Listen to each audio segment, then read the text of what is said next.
Selamat pagi dokter dan teman-teman, saya dengan Afifa dengan NIM 25014100081. Di sini saya akan mempresentasikan tentang apendisitis akut pada anak.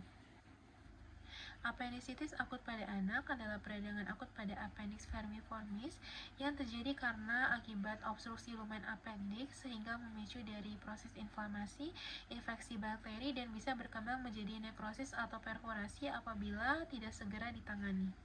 Yang pertama adalah kita akan melakukan anamnesis terlebih dahulu. Yang pertama adalah untuk lokasinya, kita tanyakan di mana lokasi dirasakan nyeri.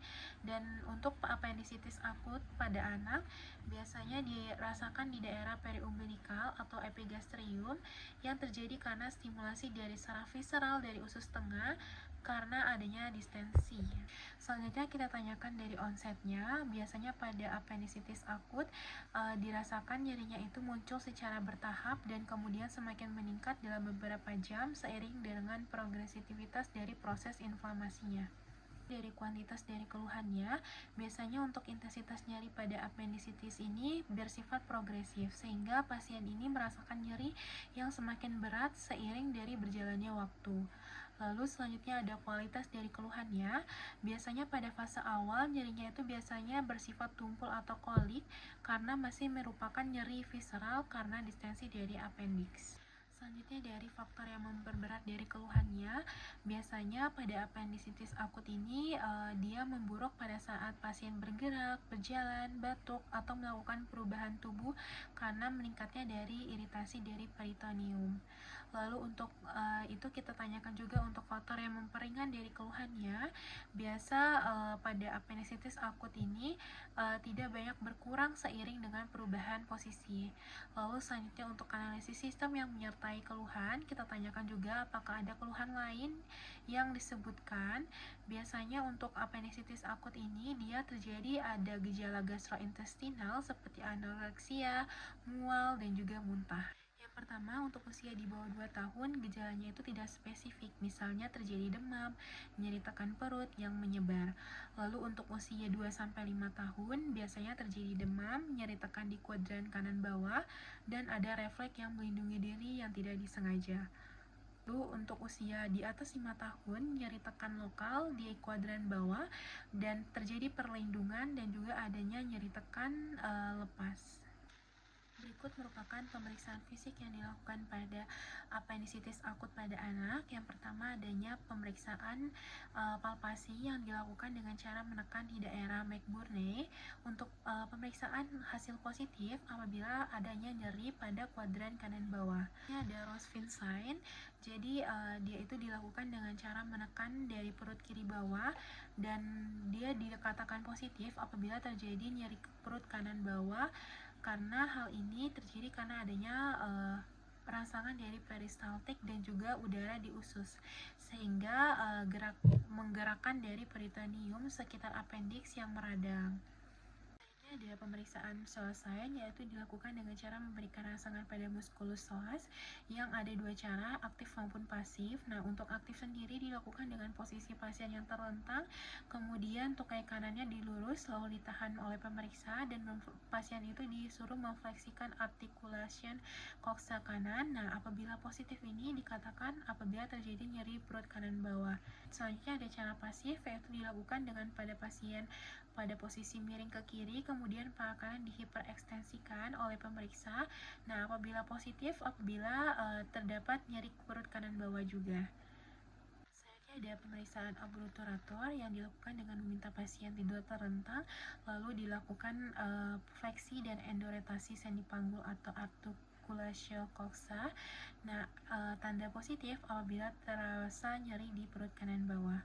Selanjutnya ada rebound tenderness atau nyeri tekan lepas, yaitu rasa nyeri yang hebat yang dilihat dari mimik wajah dari pasien apabila terjadi penekanan di abdomen kanan bawah secara tiba-tiba lalu dilepaskan dan penekannya itu dilakukan di dalam titik dari McBurney. Untuk pemeriksaan penunjangnya sendiri, yang pertama ada jumlah sel darah putihnya. Meskipun untuk appendicitis akut ini dia tidak memiliki biomarker yang telah ditetapkan, tapi tes lab itu juga penting untuk mendukung dari kecurigaan. Leukositosis yang bergeser ke kiri bisa mengidentifikasikan adanya peradangan dini. Selanjutnya ada analisis urin. Nah, biasanya untuk analisis urinnya itu normal, tapi bisa terjadi piuria pada 7% hingga 25% dari kasus yang terjadi. Lalu bisa juga dilakukan ultrasonografi dan tomografi dari komputer. Lalu kita juga bisa melakukan MRI dan MRI ini merupakan alat diagnosis yang andal untuk appendicitis, karena apabila USG-nya tidak memberikan hasil yang konklusif, maka MRI itu bisa dijadikan patokan, dan MRI ini memiliki sensitivitas dan spesifitas yang sebanding dengan CT yang dan juga tidak ada risiko radiasi pengionan. Dari diagnosis appendicitis akut sendiri, dia berdasarkan dari kombinasi dari anamnesis, pemeriksaan fisik, dan pemeriksaan penunjang yang sudah disebutkan sebelumnya. Selanjutnya, berikut merupakan tabel dari skor appendicitis pediatri. Jadi ada kriteria diagnosisnya. Yang pertama, atau bila dia batuk, perkusi atau nyeri tekan pada kuadran kanan bawah, poinnya 2, untuk anoreksia 1, untuk demam 1, mual atau muntah 1, untuk nyeri tekan kuadran kanan bawah 2, migrasi rasa sakit 1, leukositosis 1, untuk neutrofilia polimorfonuklear 1, dan untuk total yang menunjukkan bahwa kemungkinan pasien mengalami appendicitis ada 6. Untuk etiologi dari appendicitis akut sendiri, yaitu yang pertama adanya obstruksi dari lumen appendix, sehingga penyebab dari obstruksinya yang pertama ada hiperplasia dari jaringan limfoid submukosa. Ini merupakan penyebab tersering dari appendicitis akut. Lalu ada status fekal atau fekalit, yaitu sebanyak 35% kasus kurang lebih. Terus ada dikarenakan karena benda asing, yaitu kurang lebih 4%, dan terjadi karena adanya parasit atau cacing yang diperkirakan kurang lebih 1%. Etiologi selanjutnya bisa disebabkan oleh infeksi bakteri, yaitu Bacteroides fragilis, Escherichia coli, Lactobacillus pseudomonas, dan juga Bacteroides planicus. Lalu bisa juga disebabkan oleh erosi mukosa appendix karena parasit seperti Entamoeba histolytica. Baik, untuk selanjutnya ada tata laksana dari appendicitis akut sendiri. Untuk tata laksana dari appendicitis akut pada anak umumnya itu terbagi dari 2 tahap, yaitu terapi awal untuk stabilisasi dari pasien dan juga terapi definitif berupa tindakan operasi. Awalnya, pada tahap awal, dokter itu perlu lebih tahu dulu untuk perbaiki dari keadaan umum pasien. Nah, karena banyak pasien dengan appendicitis akut ini datang sudah dehidrasi, demam, dan juga muntah. Jadi harus dilakukan resusitasi cairan intravena yang cukup untuk memperbaiki dari dehidrasi yang terjadi. Lalu bisa juga kita berikan antibiotik. Biasanya kita berikan cephalosporin untuk generasi kedua yang digunakan untuk membantu mengatasi infeksi bakteri yang terjadi. Jadi setelah kondisi pasien stabil, kita bisa langsung merujuk pasien ke fasilitas bedah, karena untuk dilakukannya terapi definitif untuk appendicitis adalah appendektomi, yaitu tindakan operasi untuk mengangkat appendix yang mengalami peradangan.